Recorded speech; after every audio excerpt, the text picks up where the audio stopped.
So hello guys, welcome back to Ozone classes. Last lecture में हमने कर लिया था अल्टरनेटिंग करंट। होप कि आपने जितना भी प्रीवियस ईयर का क्वेश्चन था सब कुछ बना लिया होगा और सब कुछ सोल्व हो गए होंगे। ठीक है, और अब हम पढ़ेंगे इलेक्ट्रोमैग्नेटिक वेव्स। देखो, इलेक्ट्रोमैग्नेटिक वेव्स एक ऐसा चैप्टर है ना, ऐसा चैप्टर है जहां से एक क्वेश्चन तो आएगा ही, सिर्फ एक ही क्वेश्चन आएगा, दो क्वेश्चन नहीं आएगा। एक क्वेश्चन तो आएगा ही, और एक क्वेश्चन का कितने मार्क्स होते हैं? 4 मार्क्स होते हैं, और गारंटीड है कि आप बना लोगे। इतना इजी चैप्टर है इलेक्ट्रोमैग्नेटिक वेव्स।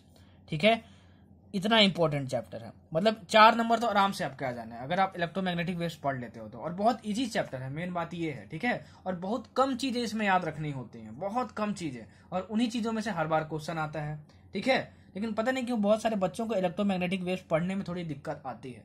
तो मैं इस रिवीजन लेक्चर को इस तरीके से फ्रेम करूंगा, मतलब इलेक्ट्रोमैग्नेटिक वेव चैप्टर को इस तरीके से फ्रेम करूंगा रिवीजन के तौर पे, सब कुछ रिवाइज भी हो जाए और जितना जरूरत है आपको नीट के लिए उतना हो भी जाए, मतलब कॉन्सेप्ट सारे कवर हो जाएंगे। ठीक है, तो चलो हम लोग शुरू करते हैं। उससे पहले मैं आपको बता दूं कि इस वीडियो को क्लियर देखने के लिए आप 480p रेजोल्यूशन में देखें। ठीक है, तब जो मैं लिखता हूं वो आपको ज्यादा क्लियर दिखेगा। और अगर आपको आवाज कम आ रही होगी तो आप प्लीज ईयरफोन लगा के देखो, आपको आवाज क्लियर आएगी। ठीक है, आपको आवाज क्लियर आएगी। और जो बोलूंगा और जो लिखूंगा दोनों के बेसिस पे नोट्स बनाना, दोनों के बेसिस पे नोट्स बनाना। ठीक है, और जितना पढ़ाऊंगा सिर्फ उतने ही पढ़ने की जरूरत है, उतना रिवाइज करके चले जाओगे तो नीट में कोई भी क्वेश्चन आएगा तो आपसे बन जाएगा। ठीक है, अगर कोई बच्चा नया है इस चैनल पे तो मैं उसको बता दूं कि इस रिवीजन क्रैश कोर्स में पूरा क्लास 11 का चैप्टर कंप्लीट हो चुका है, सब कुछ मैं कवर कर चुका हूं, चाहे वेक्टर हो, चाहे वेव मोशन हो, चाहे रोटेशनल मैकेनिक्स हो, चाहे ग्रेविटेशन हो, चाहे फ्लूइड मैकेनिक्स हो, कोई भी चैप्टर हो, पूरा क्लास 11 कंप्लीट हो गया है।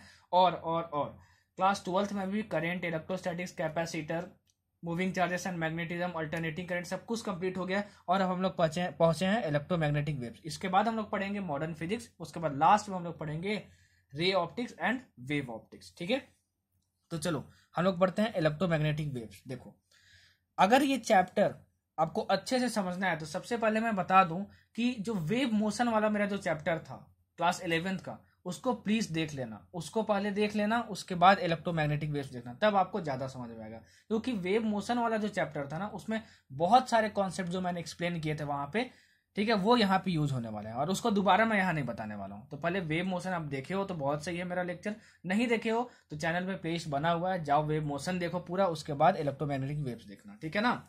अच्छा, देखो, इलेक्ट्रोमैग्नेटिक वेव एक वेव होता है। अब ये वेव क्या होता है, ठीक है, वो मैं वेव मोशन में पढ़ा चुका हूं, तो वहां वाली चीजें मैं यहाँ एक्सप्लेन नहीं करूंगा। ठीक है ना, पहले वो आप लेक्चर देख लेना तभी ये देखना, मैं यही रिकमेंड करूंगा।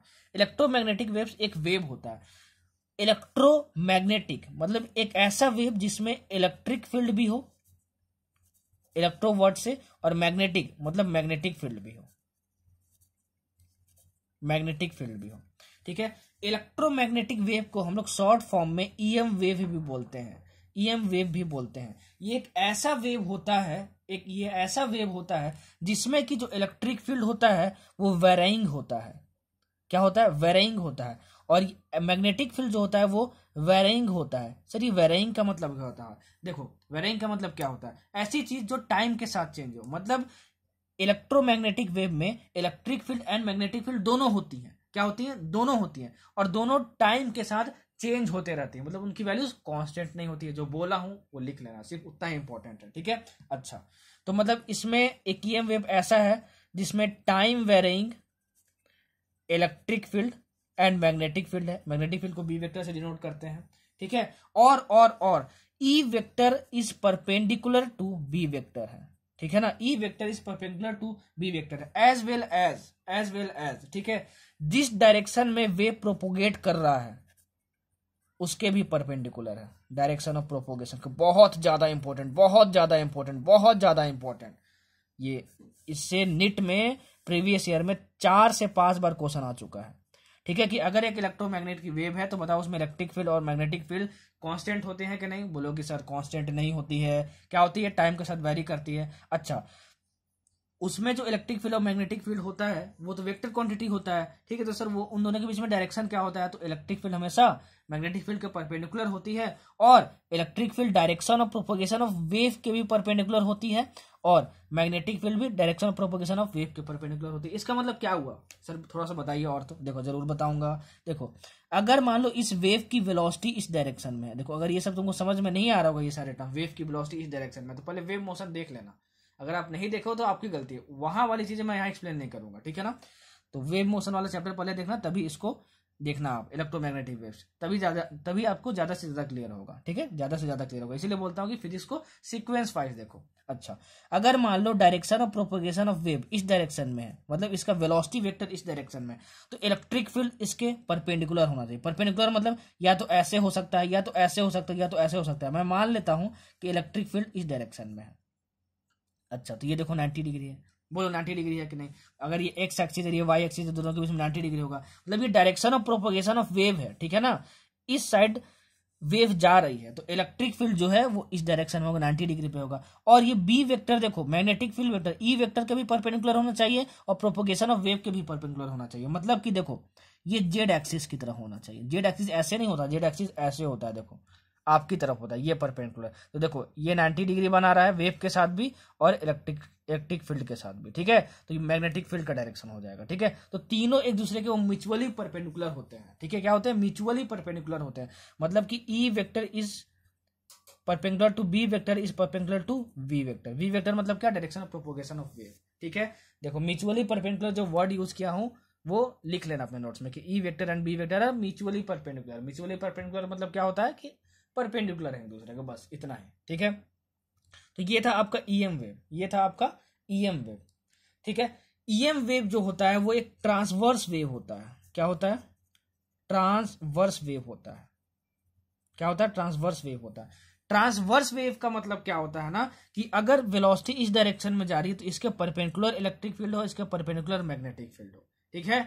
अच्छा, तो ये होता है ट्रांसवर्स वेव। तो सर आप बोलोगे सर आपने तो बताया ही है कि वेलोसिटी इस डायरेक्शन में है तो इलेक्ट्रिक फील्ड इस डायरेक्शन में होगा और मैग्नेटिक फील्ड इस डायरेक्शन में होगा और तीनों एक दूसरे के परपेंडिकुलर होंगे, तीनों एक दूसरे के परपेंडिकुलर होंगे। तो ट्रांसवर्स वेव का तो मतलब डिफिनेशन यही होता है। तो ईएम वेव एक ट्रांसवर्स वेव है। कैसा है? ट्रांसवर्स वेव है। ट्रांसवर्स वेव का एक और एग्जांपल बाद में पढ़ोगे, light. Light is also a transverse wave, ठीक है। मतलब लाइट में भी oscillating electric field and magnetic fields होते हैं, ठीक है, इसलिए वो ट्रांसवर्स नेचर का होता है। अच्छा, इतना हमको समझ में आ गया, ठीक। अब देखो प्रॉपर्टीज ऑफ इलेक्ट्रोमैग्नेटिक वेव्स। क्या?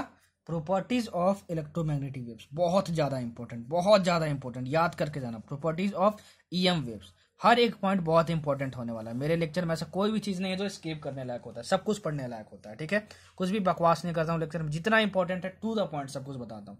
फर्स्ट पॉइंट देखो कि जो ईएम वेव्स है वो जनरेट कैसे होता है। तो EM waves can be generated by oscillating और एसिलरेटेड चार्ज, एसिलरेटेड चार्ज, ठीक है, बहुत ज्यादा इंपॉर्टेंट है, ठीक है।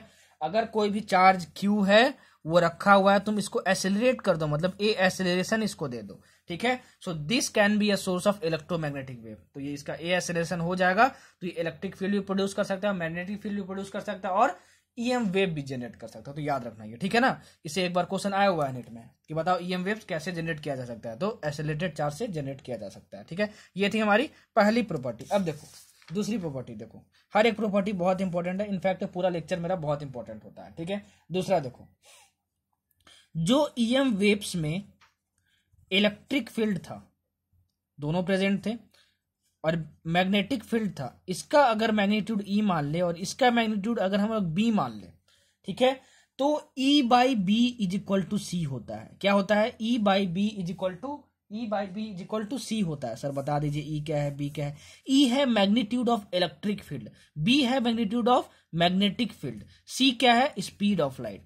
सी क्या है?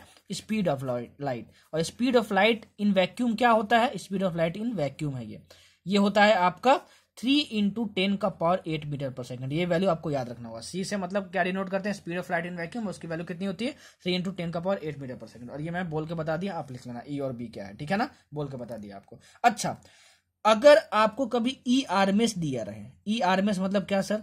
मतलब कि आपको आरएमएस वैल्यू ऑफ ई दिया रहे इलेक्ट्रिक फील्ड, ठीक है, ये दिया रहे, ठीक है सर, आरएमएस वैल्यू क्या होता है, अल्टरनेटिव करंट जाके पढ़ना, ठीक है ना, अल्टरनेटिव करंट वाले लेक्चर देखना तब ये देखना, तभी बोलता हूँ कि फिजिक्स में सीक्वेंस वाइज में पढ़ोगे तो ज्यादा क्लियर होगा, फिजिक्स को सीक्वेंस वाइज देखोगे तो ज्यादा क्लियर होगा। तो मैं हमेशा हर वीडियो में रिकमेंड करता हूँ कि मेरी वीडियोस को सीक्वेंस वाइज में देखो, सारे चैप्टर्स इंटरलिंक्ड हैं एक दूसरे से, ठीक है। तो पिछला लेक्चर नहीं देखोगे तो इसमें थोड़ी दिक्कत तो हो गई, ठीक है। तो वेव मोशन और अल्टरनेटिंग करंट दोनों देखना, ठीक है, उसके बाद यहाँ पे आना, तब ज्यादा क्लियर होगा आपको, ठीक।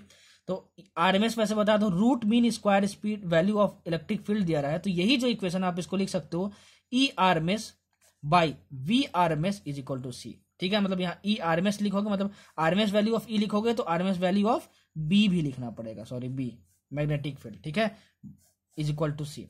अच्छा, और जो ई आरएमएस की वैल्यू होती है ना वो होती है E not by root to, और जो बी आरएमएस की वैल्यू होती है ना वो होती है B not by root two. What is E naught and what is B not?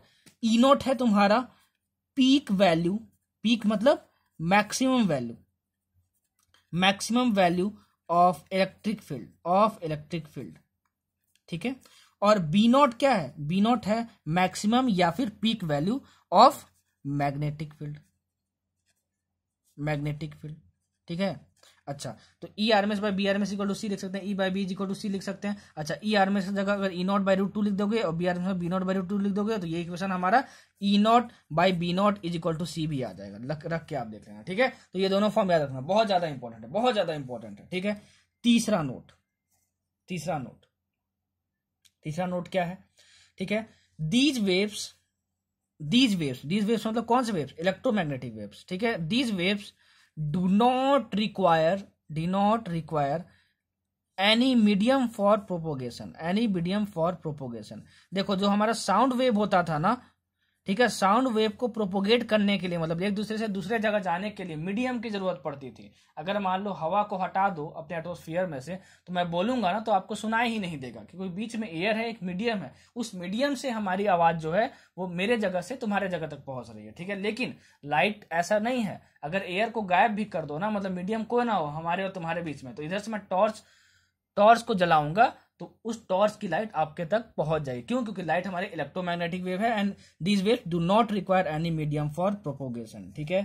चौथा पॉइंट, चौथा point, EM waves carry energy and momentum, carry energy and momentum, ठीक है ना। मतलब जो ईएम वेव्स होते हैं उनके पास एनर्जी भी होती है और मोमेंटम भी होता है। मोमेंटम मतलब क्या होता है? वर्क एनर्जी पावर में बता चुका हूं, जाके वहां पे देख लेना, ठीक है। और ईएम वेव्स के पास जो एनर्जी होती है उसको, अगर उस एनर्जी को मैं ई बोलूं, यहाँ पे ई एनर्जी है, तो वो होती है hc बाई लेमडा। क्या होती है? hc by lambda. h क्या है? Planck's constant. c क्या है? स्पीड ऑफ लाइट, ये वाली। और लेमडा क्या है? वेवलेंथ, ठीक है। सब कुछ बोल दिया हूं, लिखा नहीं हूं, तो जो बोला हूं उसके बेसिस पे नोट्स बना लेना, ठीक है। अच्छा, एक और चीज, ये जो ई नॉट आया है ना, यहाँ पे E R M S is equal to E not by root two रखना, B R M S B not by root two रखना, तो E not by B not is equal to C आया ना, इस ई नॉट को एक दूसरा नाम भी दिया गया है, peak value of electric field तो बोलते हैं, और बोलते हैं इसको एम्पलीट्यूड। क्या? Amplitude of electric field, amplitude of electric field. And B naught को क्या बोलते हैं? एम्पलीट्यूड ऑफ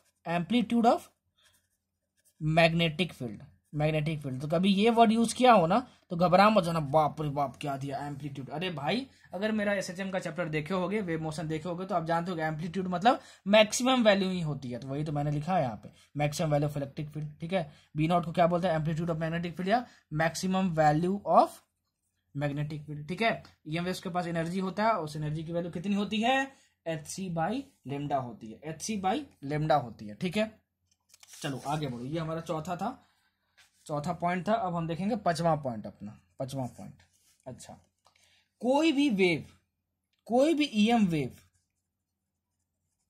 अगर पॉजिटिव एक्स डायरेक्शन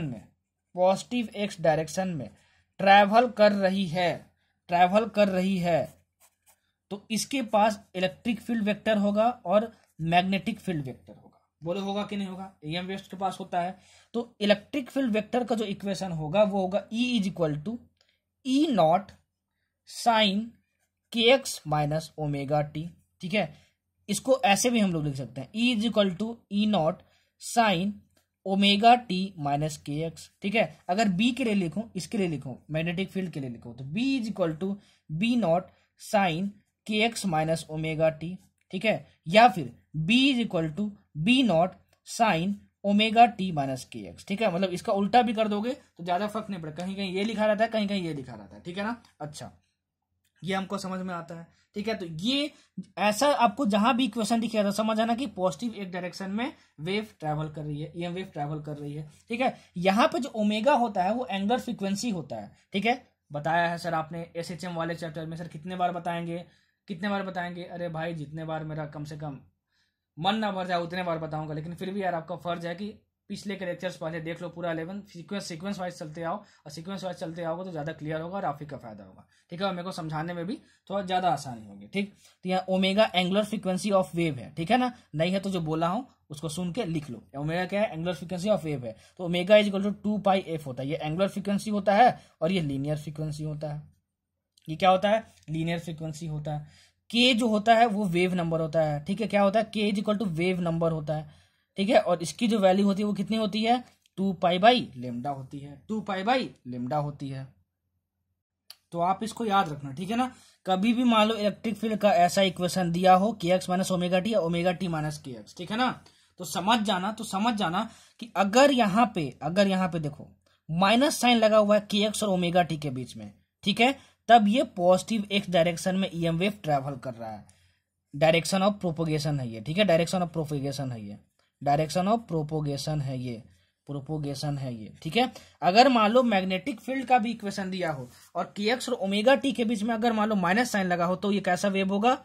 कहाँ, किस डायरेक्शन में ट्रेवल कर रहा होगा? पॉजिटिव एक डायरेक्शन में ट्रेवल कर रहा होगा। अच्छा, अब हो सकता है कि इस साइन के जगह सारे जगह कॉस भी यूज कर दे, ठीक है ना। तो मतलब सेम ही है, घबरा मत जाना कि लिख दे E equal to E not cos K x minus omega T, ठीक है। तो बोलोगे सर तो साइन बताए थे, ठीक है, अब कॉस लिख गया, ठीक है। अगर कॉस भी लिख दे यहाँ पे तो कोई दिक्कत नहीं है, के एक्स और ओमेगा टी के बीच में बस आपको साइन देखना है। साइन अगर माइनस होगा यहाँ पे तो पॉजिटिव एक्स डायरेक्शन में वेव ट्रैवल कर रहा होगा। देखो कॉस वाला टर्म बोला, देखें लिखा नहीं, तो उसके बेसिस पर नोट्स बना लेना, बहुत इंपॉर्टेंट है, ठीक है। अच्छा, छठवां चीज, ईएम वेव्स जो हैं वो मोमेंटम कैरी करते हैं। क्या करते हैं? मोमेंटम कैरी करते हैं, ठीक है, और एनर्जी कैरी करते हैं। मान लो कि जो इलेक्ट्रोमैग्नेटिक वेव्स जो एनर्जी कैरी कर रहे हैं, ठीक है, वो है you, energy carried by EM wave. मान लो वो यू एनर्जी कैरी कर रहा है, ठीक है, यू एनर्जी कैरी कर रहा है, और ईएम वेव का मान लो जो स्पीड है वो क्या है? सी है। क्या है? स्पीड है, सी है। स्पीड सी मतलब क्या? 3 × 10⁸ मीटर पर सेकंड, ठीक है। ये हमको समझ में आया। तो ठीक है, जो लीनियर मोमेंटम होगा वेव का, लीनियर मोमेंटम जो वेव का होगा, ठीक है, वो होगा हमारे पास u बाई सी, ठीक है। क्या होगा? u बाई सी। अगर इस वेव को, ठीक है ना, हम लोग एक परफेक्टली ऑब्जर्विंग सरफेस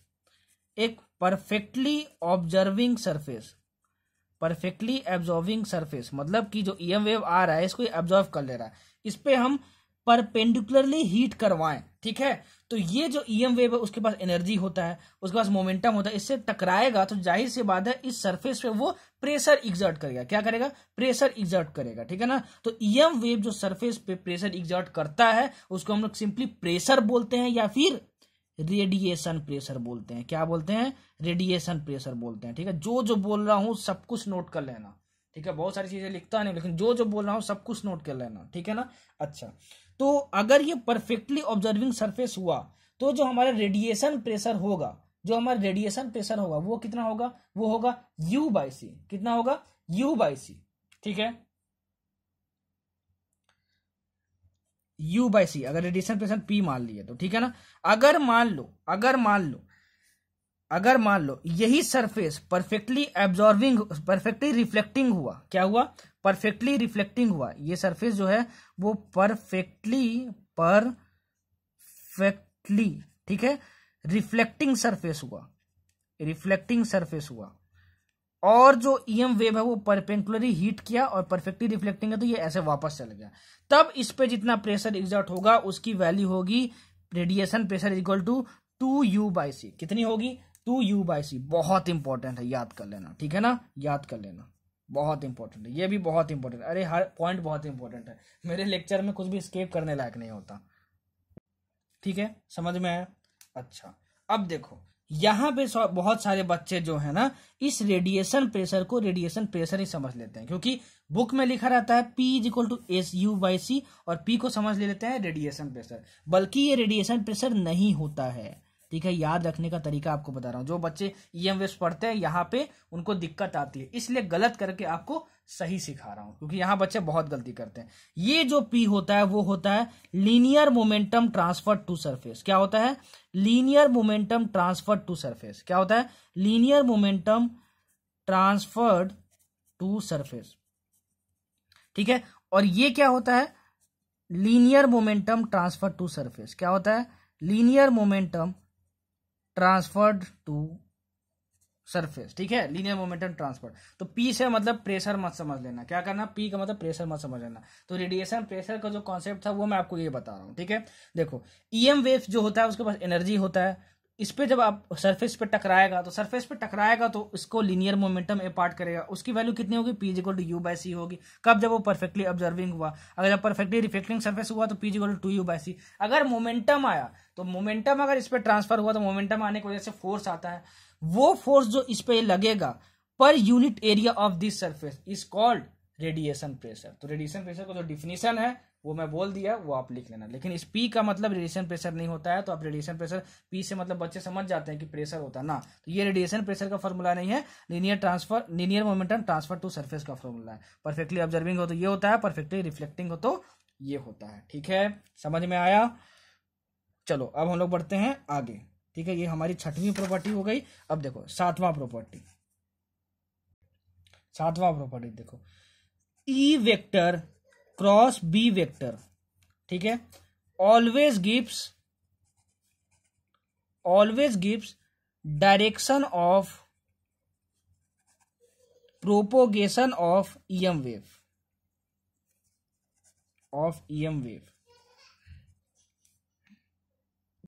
मतलब कि अगर कभी भी क्वेश्चन में E वेक्टर दिया हो, मान लो AI कैप है, और B वेक्टर दिया हो मान लो AJ कैप है, ठीक है, आपसे बोले कि बताओ direction of propagation of EM wave का डायरेक्शन क्या होगा, ठीक है। तो आप बोलोगे इसका मैं क्रॉस प्रोडक्ट निकाल लूंगा, तो इसका क्रॉस प्रोडक्ट निकालोगे तो I vector cross J vector तुम्हारा कितना आएगा? K वेक्टर आएगा। मतलब direction of propagation of wave किस डायरेक्शन में आएगा?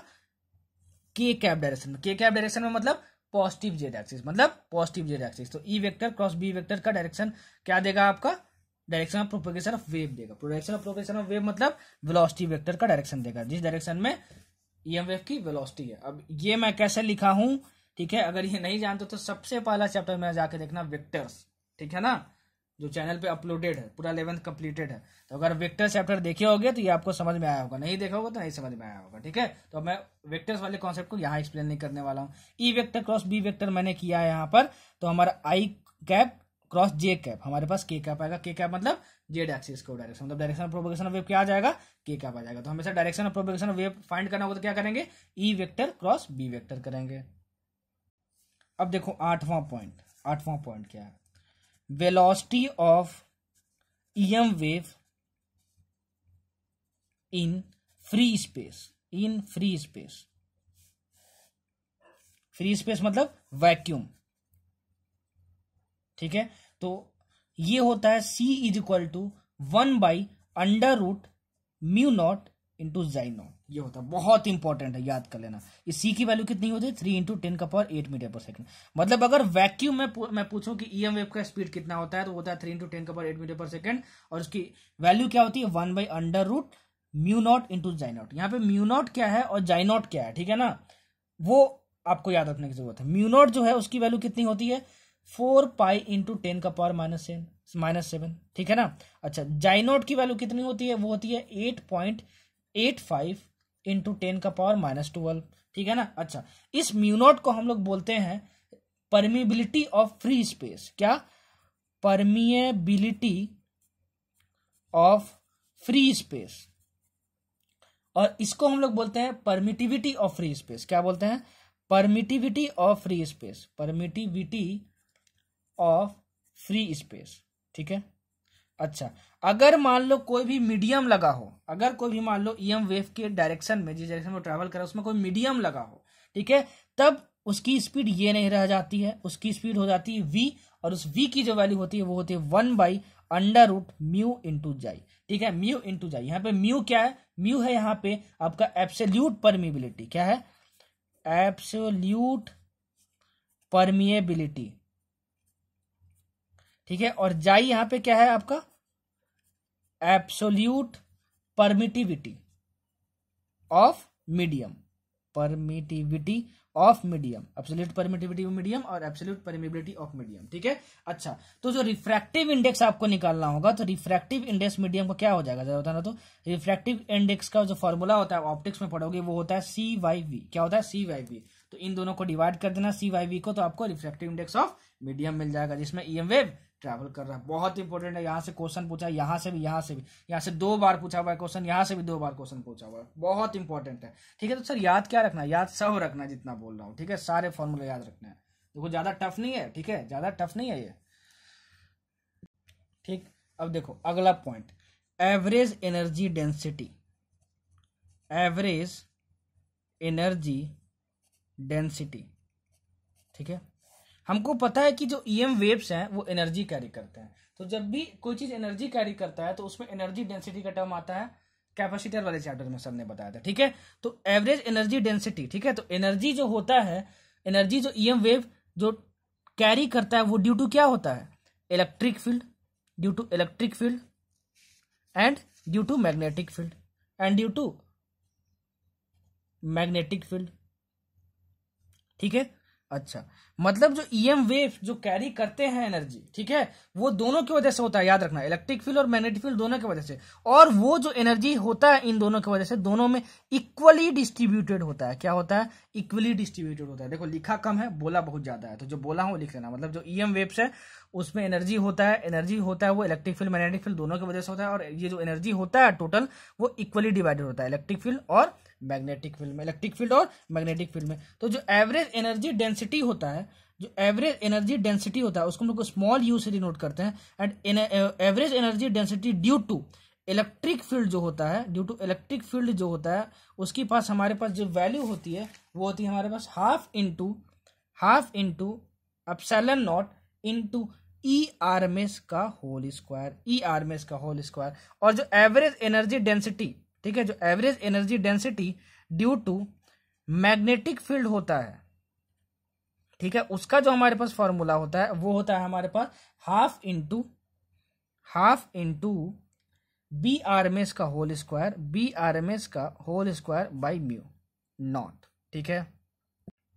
अच्छा, अब देखो इस BRMS को आप B0/√2 भी लिख सकते हो। B0 मतलब क्या, maximum value of magnetic field के फॉर्म में भी लिख सकते हो, ठीक है। ERMS को भी E0/√2 लिख सकते हो, ठीक है। और यहाँ पे देखो BRMS को किससे रिप्लेस कर सकते हैं, याद करो मैंने बताया था ERMS by BRMS is equal to C होता है, तो यहाँ से BRMS is equal to ERMS by C होगा, तो यहाँ पे आप BRMS is equal to ERMS by C भी लिख सकते हो यहाँ से। तो सर पूछिएगा क्या, आपको ERMS की वैल्यू दी रहेगी, मतलब RMS value of electric field दिया रहेगा, आपसे बोलेगा average energy density due to electric field बता दो, ठीक है। हो सकता है आपसे पूछ दे total energy density EM wave की कितनी होगी, तो टोटल क्या होगी, energy density due to electric field plus energy density due to magnetic field. देखो ये बोला लेकिन लिखा नहीं, ठीक है, तो जो बोलता हूँ वो जो लिखता हूँ दोनों के बेसिस पे नोट्स बनाओ, तब अच्छे नोट्स बनेंगे, ठीक है। समझ में आया आपको, तो ये हुआ आपका एवरेज एनर्जी डेंसिटी, ठीक है। अच्छा चलो एक बार लिख के भी बता ही देता हूँ, ठीक है।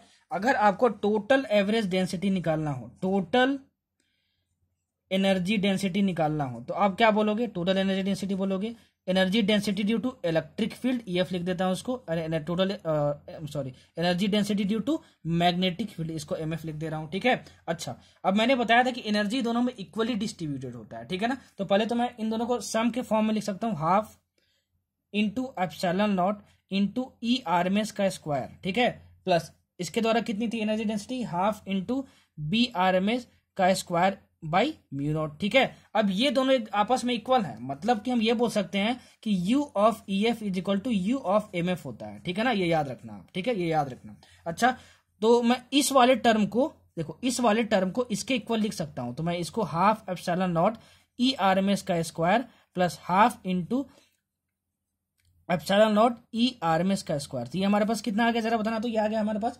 Epsilon not E R M S का स्क्वायर। ठीक है, ये हमारे पास आ गया।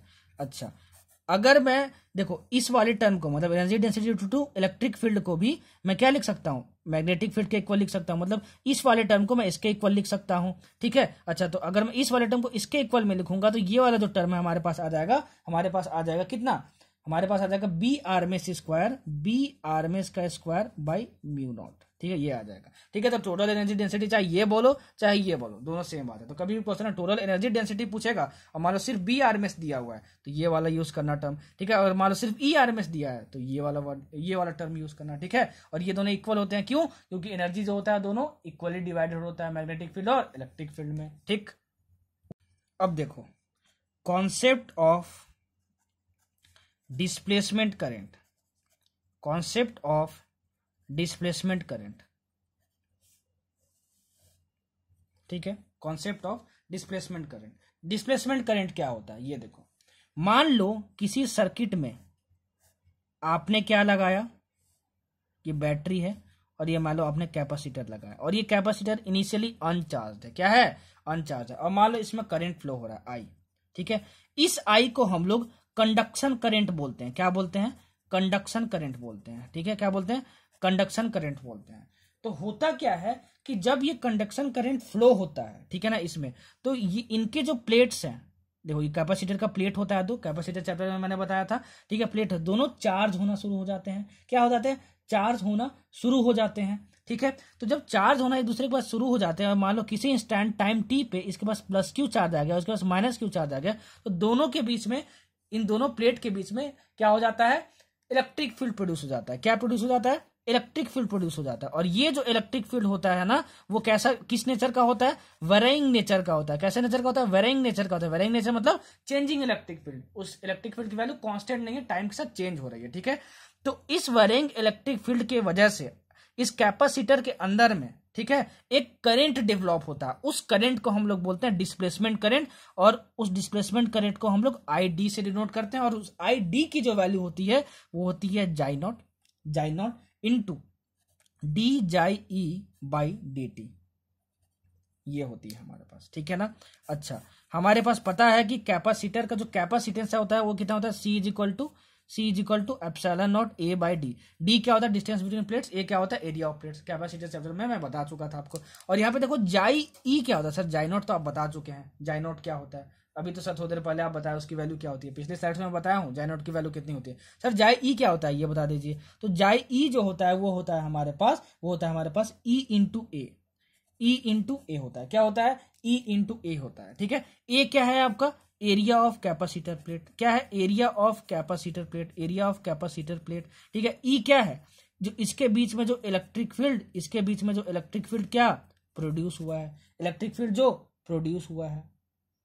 ठीक है ना, इलेक्ट्रिक फील्ड जो प्रोड्यूस हुआ है। और इस इलेक्ट्रिक फील्ड की वैल्यू होती है आपके पास Q by epsilon not A, Q by epsilon not A. ठीक है, Q by epsilon not, Q क्या है, charge on this plate, charge on this plate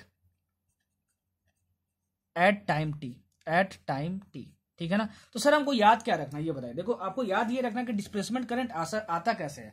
जब भी किसी सर्किट में करंट फ्लो होता है उस करंट को हम लोग क्या बोलते हैं, कंडक्शन करंट बोलते हैं। क्या बोलते हैं, कंडक्शन करंट बोलते हैं। तो इसके फ्लो होने की वजह से कैपेसिटर चार्ज होता है। ठीक है, क्या होता है, कैपेसिटर चार्ज होता है। कैपेसिटर चार्ज होने की वजह से इन प्लेट के बीच में एक चेंजिंग इलेक्ट्रिक फील्ड आता है। उस चेंजिंग इलेक्ट्रिक फील्ड के वजह से क्या आता है, डिस्प्लेसमेंट करंट। तो आपसे क्वेश्चन ये पूछेगा बताओ डिस्प्लेसमेंट करंट आता किसके वजह से, तो आप बोलोगे changing electric field between these two plates. उसकी वैल्यू कितनी होती है, इतनी होती है। और इस जाई ई की वैल्यू कितनी होती है, ई इंटू मतलब फाई ई की वैल्यू क्या होती है आपके पास, ई इंटू ए होती है। एरिया ऑफ प्लेट ए हुआ, ई मतलब electric field at time T हुआ, और ये इसकी वैल्यू कितनी होती है, क्यू बाई एप्सिलॉन नॉट ए। और क्यू क्या होता है, charge on this plate at time T, charge on this plate at time T. ठीक है ना, आपको समझ में आया। तो डिस्प्लेसमेंट करंट के बारे में आपको इतना याद रखना है।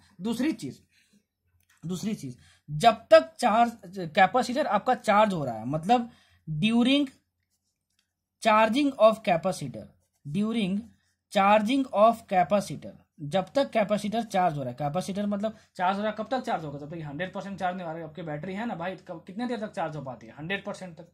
ठीक है, तो जब तक ये कैपेसिटर चार्ज हो रहा है ड्यूरिंग चार्जिंग ऑफ कैपेसिटर, जो कंडक्शन करंट की वैल्यू है, कंडक्शन करंट मतलब this current in circuit, conduction current की जो वैल्यू है वो डिस्प्लेसमेंट करंट की वैल्यू के इक्वल होगी। क्या? वो डिस्प्लेसमेंट करंट की वैल्यू के इक्वल होगी, वो डिस्प्लेसमेंट करंट की वैल्यू के इक्वल होगी।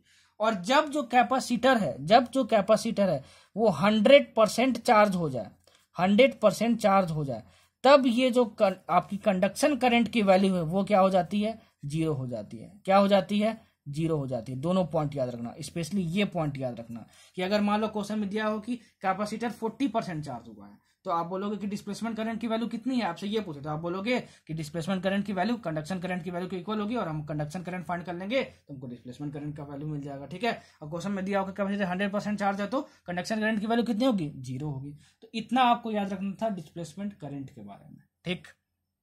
ठीक है, समझ में आया आपको?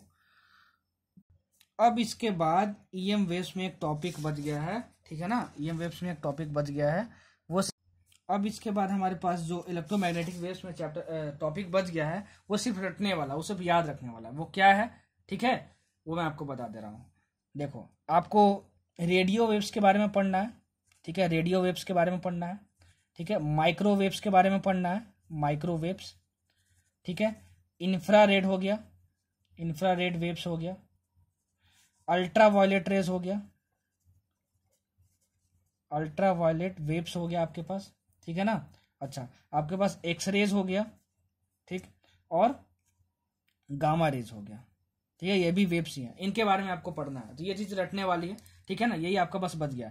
आपको इसमें क्या क्या याद रखना है आपको मैं बता दे रहा हूं। आप अपना बुकलेट खोलना, सबका फ्रीक्वेंसी रेंज याद कर लेना। क्या याद कर लेना? फ्रीक्वेंसी रेंज याद कर लेना, फ्रीक्वेंसी रेंज याद कर लेना। जैसे फ्रीक्वेंसी रेंज मतलब क्या? फ्रीक्वेंसी रेंज मतलब होता है, जैसे रेडियो वेव्स है तो उसकी फ्रीक्वेंसी होती है 10⁹ टू 5 × 10⁵ हर्ट्ज के बीच में, ये होती है। ठीक है, तो आपको क्वेश्चन में डायरेक्ट यही पूछता है कि बताओ कि आपका 10⁹ से 5 × 10⁵ के रेंज में होता है। मान लो आपको दिया रहेगा कि इसके बीच में कोई वैल्यू दी रहेगी, ठीक है ना, फ्रीक्वेंसी दी रहेगी, आपको बोलेगा कि बताओ ये कौन सा वेव है, तो आपको टिक मारना पड़ेगा रेडियो वेव है। वैसे ही माइक्रोवेव्स की कितनी होती है? 3 × 10⁻11 टू 1 × 10⁹ हर्ट्ज। ठीक है, इंफ्रारेड की कितनी होती है? 4 × 10⁴, 4 × 10⁻14, ठीक है, टू 3 × 10⁻11 हर्ट्ज। ठीक है, अल्ट्रा वायलेट की कितनी होती है?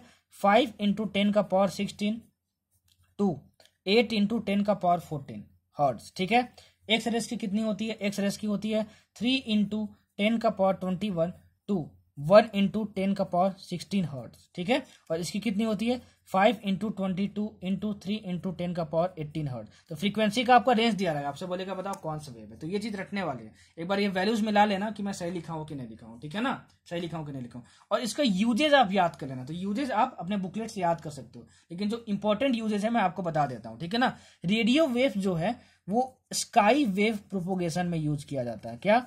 स्काई वेव प्रोपोगेशन में यूज किया जाता है। कभी भी पूछा स्काई वेव प्रोपोगेशन में कौन सा वेव्स होता है, तो आप बोलोगे रेडियो वेव्स। ठीक है, या फिर इसको टेलीविजन वेव्स में यूज किया जाता है। जो आपका टीवी देखते हो ना, उसमें जो वेव्स यूज होते हैं वो रेडियो वेव्स होती हैं। ठीक है, या फिर आपका जो एफएम रेडियो में, एफएम रेडियो होता है ना मोबाइल में, अरे रेडियो भाई, उसमें कौन से वेव्स यूज होते हैं? उसमें यूज होते हैं रेडियो वेव्स। ठीक है, माइक्रोवेव्स का यूज देख लो। माइक्रोवेव जो है वो माइक्रो ओवन्स में यूज किया जाता है। अरे ओवन जो होता है, ओवन, ठीक है, जिसमें शायद केक उक बनाते हैं ना यार, ब्रेड और थोड़ा मतलब गरम वरम करके, वही होता है माइक्रो ओवन अपना। ठीक है, तो माइक्रोवेव्स माइक्रो ओवन में के काम में आता है। ठीक है, और दूसरा इसका यूज क्या है कि ये रडार सिस्टम में यूज होता है। Radar system in aircraft, aircraft मतलब हवाई जहाज। ठीक है, इंपॉर्टेंट यूज बता रहा हूँ, कुछ और यूजेस जो होंगे आपको जो इंपॉर्टेंट लगते होंगे ये बुकलेट से पढ़ना, ये तो हमारा रटने वाला चीज है। इंफ्रारेड वेव्स देखो, इंफ्रारेड वेव्स, इंफ्रारेड वेव जो है हमारे पास कुकर्स में एंड सोलर वाटर हीटर में यूज किया जाता है, सोलर वाटर हीटर्स में यूज किया जाता है। ठीक है, इंफ्रारेड जो वेव है वो वेदर फोरकास्टिंग में भी यूज किया जाता है। क्या?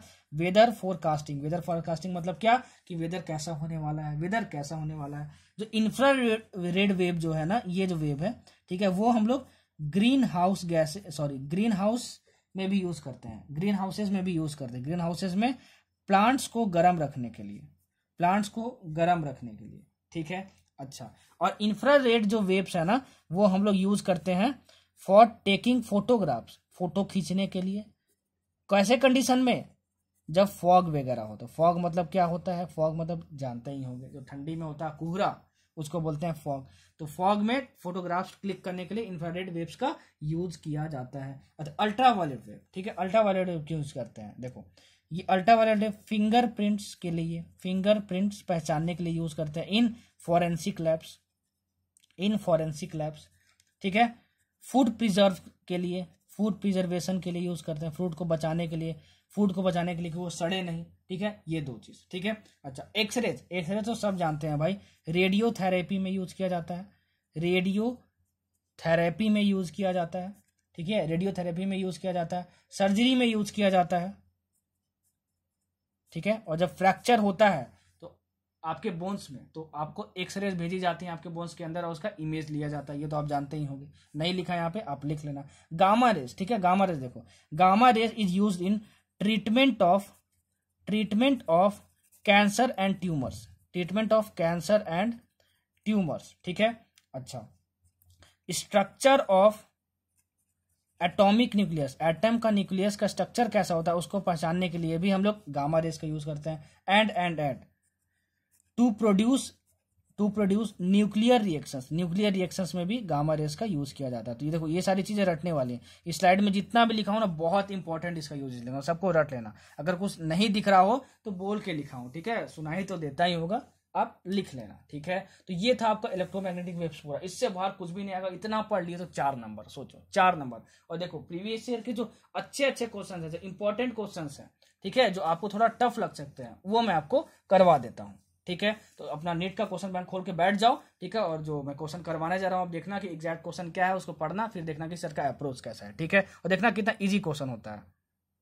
चलो, पहला क्वेश्चन देखो आप, पहला क्वेश्चन देखो नीट 2017 का, ठीक है। देखो, नीट 2017 क्वेश्चन बैंक खोल के बैठना, ठीक है, और देखना क्वेश्चन में क्या दिया हुआ है। नीट 2017 का क्वेश्चन देखो, एक ईएम वेव है, एक ईएम वेव है जो फ्री स्पेस में ट्रेवल कर रहा है। क्या? फ्री स्पेस, फ्री स्पेस मतलब वैक्यूम में ट्रेवल कर रहा है। आपको आरएमएस वैल्यू दी है, root mean square speed value दी है, किसकी? इलेक्ट्रिक फील्ड की। मतलब आपको ई आरएमएस दिया है क्वेश्चन में 6 वोल्ट पर मीटर। क्वेश्चन अच्छे से पढ़ लो, ठीक है ना। आपसे पूछा है कि बताओ peak value of magnetic field क्या होगा, peak value of magnetic field क्या होगा। बोलोगे सर ये कितना इजी क्वेश्चन है, ऐसा क्वेश्चन आता है? मैं बोलूंगा हाँ, peak value of magnetic field, और मैग्नेटिक फील्ड बी से डिनोट करते हैं। पीक वैल्यू मतलब मैक्सिमम वैल्यू, मतलब आपको बी नॉट फाइंड करना है। सर आपने इक्वेशन बताया था एक, ठीक है, कि E RMS by B RMS is equal to C होता है, और सी की वैल्यू कितनी होती है? सी की वैल्यू होती है 3 × 10⁸ मीटर पर सेकंड। तो यहाँ से हमको बी आरएमएस मिल जाएगा। देखो बी आरएमएस कितना आएगा, ई आरएमएस की वैल्यू 6 दी है, और ये बाई मतलब 3 × 10⁸, ठीक है। तो आप इसको सॉल्व करोगे तो आपका अप्रोक्सीमेटली कितना रहेगा, ये 2 हो गया, 2 × 10⁻⁸ टेस्ला आ जाएगा। अरे बी मतलब मैग्नेटिक फील्ड, उसका यूनिट, ठीक है। अब B RMS is equal to क्या होता है? B RMS is equal to होता है बी नॉट बाई √2। आपको फाइंड क्या करना है? बी नॉट ही तो फाइंड करना है। तो बी आरएमएस आपको मिल गया, यहाँ रख देना, और बी नॉट की वैल्यू फाइंड कर लेना, और देखना कि ऑप्शन आपका मैच कर रहा है कि नहीं। तो मेरा कॉन्सेप्ट बताना काम था, हालांकि मैंने लगभग पूरा सॉल्व कर ही दिया। बी आरएमएस निकाल दिया, बी आरएमएस रखना और बी नॉट की वैल्यू निकाल लेना। बी नॉट क्या होता था? Peak value of magnetic field. देखो इतना आसान क्वेश्चन, नीट 2016 का क्वेश्चन, नीट 2016 का क्वेश्चन। देखो क्या पूछा हुआ था आपसे, आपसे बोला हुआ था कि एक सर्किट है, ठीक है ना, एक सर्किट है, ठीक है, जिसमें कि एक रजिस्टर जोड़ा हुआ है, ठीक है, 100 ओम का, ठीक है, और इसमें एक कैपेसिटर जोड़ा हुआ है, एक कैपेसिटर जोड़ा हुआ है जिसका रिएक्टेंस दिया हुआ है, कैपेसिटर का रिएक्टेंस दिया हुआ है। अगर अल्टरनेटिव करंट पढ़े होगे तो समझ गए होगे कि रिएक्टेंस क्या होता है कैपेसिटर का, ठीक है, रिएक्टेंस दिया हुआ है, और इसको जोड़ा गया है एक 220 वोल्ट सोर्स से, 220 वोल्ट सोर्स से, ठीक है, जोड़ा गया है, ठीक है। आपसे बोला गया है कि बताओ जब ये कैपेसिटर 50% चार्ज हो गया हो, 50% चार्ज हो गया हो, तो डिस्प्लेसमेंट करंट की, जो आपकी डिस्प्लेसमेंट करंट होगी, उसकी पीक वैल्यू क्या होगी? इस डिस्प्लेसमेंट करंट की पीक वैल्यू क्या होगी? आपको ये बता, बोलोगे बाप रे बाप पता नहीं क्या क्वेश्चन आ गया। देखो सारे कॉन्सेप्ट सुने होंगे तो बहुत इजीली बन जाएगा ये क्वेश्चन। सुनो, देखो सर ने क्या बताया था कि अगर कैपेसिटर फुली चार्ज हो तो कंडक्शन करंट 0 होता है। अगर कैपेसिटर फुली चार्ज ना हो तो होता क्या है कि जो डिस्प्लेसमेंट करंट होता है, जो डिस्प्लेसमेंट करंट होता है, ठीक है, वो कंडक्शन करंट के इक्वल होता है, ठीक है। कंडक्शन करंट के इक्वल होता है। कब? During charging of a capacitor, मतलब जब तक कैपेसिटर पूरा चार्ज ना हुआ। तो कंडीशन दे दिया, जब 50% चार्ज हो तब की बात कर रहे हैं, ठीक है। तो 50% चार्ज जब हुआ ये, तो मतलब कि अभी 100% चार्ज फुल हो सकता था, मतलब ये ड्यूरिंग चार्जिंग था। During charging of capacitor displacement current और कंडक्शन करंट दोनों इक्वल होता है, दोनों इक्वल होता है। हमको ये समझ में आया। अच्छा, तो कंडक्शन करंट फाइंड करें, कंडक्शन करंट क्या होता है? ये इसमें जो करंट फ्लो होता है, ठीक है ना। तो ये हम कैसे निकालते हैं? V equal to I R, तो I equal to V by R. मैंने कहाँ बताया? मैंने बताया आपको अल्टरनेटिव करंट वाले चैप्टर में। वो लेक्चर देखे हो तो बहुत सही, नहीं देखे हो तो आपकी गलती। तो I equal to V by R, तो V कितना हो गया आपके पास? V कितना हो गया आपके पास? देखो, I equal to V by R, I equal to V by R, ठीक है। I equal to V by R. अच्छा, ये आप लिख सकते हो। तो V equal to I R हम लोग लिख सकते हैं, ठीक है। तो अगर मैं यहाँ पे I नॉट लिखूंगा, अगर मैं यहाँ पे I नॉट लिखूंगा, तो यहाँ मैं क्या लिखूंगा? V नॉट लिखूंगा। क्या लिखूंगा? V नॉट लिखूंगा। I नॉट मतलब क्या होता था? I नॉट मतलब क्या होता था? आपका पीक करंट, ठीक है। क्या होता था? Peak current. आपको पीक करंट ही तो फाइंड करना है। देखो, पीक डिस्प्लेसमेंट करंट ही तो फाइंड करना है। और ये पीक डिस्प्लेसमेंट करंट किसके इक्वल होगा? पीक कंडक्शन करंट के। तो यहाँ से I नॉट की वैल्यू क्या आ जाएगी? V नॉट बाई आर आ जाएगी। क्या आ जाएगी? V नॉट बाई आर आ जाएगी। क्या आ जाएगी? V not by. V not क्या है हमका? हमारा क्या है? Peak voltage. क्या है हमारा? पीक वोल्टेज है। अच्छा, सर ने बताया था अल्टरनेटिव करंट में अगर ये किसी भी सोर्स से अटैच्ड हो तो समझ जाना कि वो आरएमएस की वैल्यू गिवन है। क्या है? आरएमएस की वैल्यू गिवन है। अगर ये नहीं समझ में आया क्या लाइन में बोला हूं, तो अल्टरनेटिव करंट वाला मैं चैप्टर जाकर देखो। तो मतलब ये आपको क्या दिया है? वी आरएमएस दिया। तो वी आरएमएस की वैल्यू कितनी दी है? 220। तो वी आरएमएस किसके इक्वल होता है? वी नॉट बाई रूट 2 के इक्वल होता है, ठीक है। तो वी नॉट की वैल्यू कितनी आ गई? 220 इंटू रूट 2, ठीक है। तो ये आ गया वी नॉट मतलब 220 into root 2 by R. R क्या होता है? ये आर इक्विवेलेंट होता है। तो जब रेजिस्टर और कैपेसिटर पैरेलल में लगे होते हैं तो आर जो इक्विवेलेंट होता है वो इंपीडेंस होता है। और जो इंपीडेंस का जो फॉर्मूला होता है वो कितना होता है? इंपीडेंस का जो फॉर्मूला होता है Z is equal to under root R square plus XC square, R square plus XC square. ये इसका रिएक्टेंस होता है एक्सी। ये अल्टरनेटिव करंट में बताया मैंने, वो नहीं देखो तो आपकी गलती, ठीक है। इसमें यहाँ मैं दोबारा एक्सप्लेन नहीं करूंगा, ठीक है। इंपीडेंस मतलब आर इक्विवेलेंट होता है। तो इसको अब आर की वैल्यू आपको दी है 100 और रिएक्टेंस की वैल्यू दी है आपके पास 100। तो ये आपको इसको सोल्व करोगे तो आपको 100 रूट 2 आ जाएगा, ठीक है ना। तो यहाँ पे आप आर इक्विवेलेंट 100 रूट 2 रख दो, तो ये कैंसिल हो गया। ये मतलब कि आपके पास कितना करंट आ गया? 2.2 एम्पियर करंट आ गया। कितना आ गया? 2.2 एम्पियर करंट आ गया। देखो, इतना सिंपल क्वेश्चन, इतना सिंपल क्वेश्चन। बस आपको कॉन्सेप्ट अप्लाई करना है, ठीक है। कॉन्सेप्ट अप्लाई करना चाहिए, मजा आ जाएगा, ठीक। देखो आगे देखो, निट 2015 क्वेश्चन, ठीक है। निट 2015 क्वेश्चन आपको क्या क्वेश्चन में दिया हुआ है कि एक परफेक्टली रिफ्लेक्टिंग सरफेस है। कैसा? ये परफेक्टली रिफ्लेक्टिंग सरफेस है। एक ईएम वेव है जिसकी एनर्जी ई है, इस पे नॉर्मली इंसिडेंट हुआ, ठीक है। और अगर वेलोसिटी ऑफ लाइट सी है तो आपको बताना है कि मोमेंटम ट्रांसफर टू सरफेस कितना होगा। मोमेंटम ट्रांसफर टू सरफेस कितना होगा? नीट 2015 का क्वेश्चन, ठीक है ना। क्वेश्चन बैंक खोल के बैठना, ठीक है। तो बोलोगे सर ये तो आप प्रॉपर्टी में बताए थे, कितना होता है? 2u/c होता है अगर ये परफेक्टली रिफ्लेक्टिंग सरफेस हुआ। तो क्वेश्चन में गिवन है कि ये परफेक्टली रिफ्लेक्टिंग सरफेस है, ठीक है। और u क्या होता था? Energy carried by EM wave, ठीक है। अच्छा, अरे ईएम वेव एक तरह का क्या है? रेडिएशन है, ठीक है। तो यहाँ पे यू की जगह क्या है? ये वर्ड यूज कर दिया, ई अल्फाबेट यूज कर दिया है, ठीक है। तो यू का जगह बस ई रिप्लेस कर दो तो ये 2e/c आ गया, 2e/c आ गया, ठीक है ना। मतलब कि आपको क्या पता था कि ये अगर आपका परफेक्टली रिफ्लेक्टिंग सरफेस है और यू एनर्जी लेके इस पर टकरा रहा है तो कितना ट्रांसफर्ड एनर्जी होगा? 2u/c, अगर ये परफेक्टली रिफ्लेक्टिंग सरफेस है तो ये यहाँ पे यू लेटर यूज ना करके यहाँ पे ई लेटर यूज कर दिया है, ठीक है। यू लेटर यूज नहीं करके ई कर दिया, तो आपको बस यू को ई से रिप्लेस करना है, तो 2e/c आंसर हो जाएगा और आपको बस यही टिक मारना था। अगला क्वेश्चन देखो, निट 2011 का क्वेश्चन, ठीक है। क्या क्वेश्चन पूछा हुआ है? आपको दिया हुआ है कि एक EM wave positive Z axis के अलोंग में ट्रैवल कर रहा है, ठीक है। तो आपको बताना है कि इलेक्ट्रिक फील्ड का डायरेक्शन क्या होगा और मैग्नेटिक फील्ड का डायरेक्शन क्या होगा। ऑप्शन 4 दिया था, आपको चूज करना था। मैं आपको सही ऑप्शन बता रहा हूं और क्यों होगा वो मैं बता रहा हूं, ठीक है। तो E vector is equal to E not I cap और B vector is equal to B not J cap, ठीक है ना। ये ऑप्शन सही होगा आपको। क्यों? क्योंकि अगर आपको ईएम वेव का ट्रैवल का डायरेक्शन फाइंड करना तो आप क्या बोलोगे? सर आपने बताया था E vector cross B vector देखेंगे, ठीक है। तो ई वेक्टर का आपका यूनिट वेक्टर निकाल लो, तो आई कैप, ठीक है, इसका जे कैप, तो आई कैप क्रॉस जे कैप क्या होता है आपके पास, के कैप होता है। वेक्टर चैप्टर में मैंने पढ़ाया था। और जेड एक्सिस के अलॉन्ग में कौन सा होता है आपके पास, जेड एक्सिस के अलॉन्ग में, पॉजिटिव जेड एक्सिस के अलॉन्ग में कौन सा यूनिट वेक्टर होता है, के कैप। तो वही तो क्वेश्चन में गिवन है, मतलब कि ये टिक हो गया आपका। मतलब अगर आपको ईएम वेव पर ट्रैवल का डायरेक्शन फाइंड करना है तो E vector cross B vector से आप देखोगे, ठीक है। तो E vector cross B vector करोगे तो के कैप की तरफ आपका डायरेक्शन आ रहा है,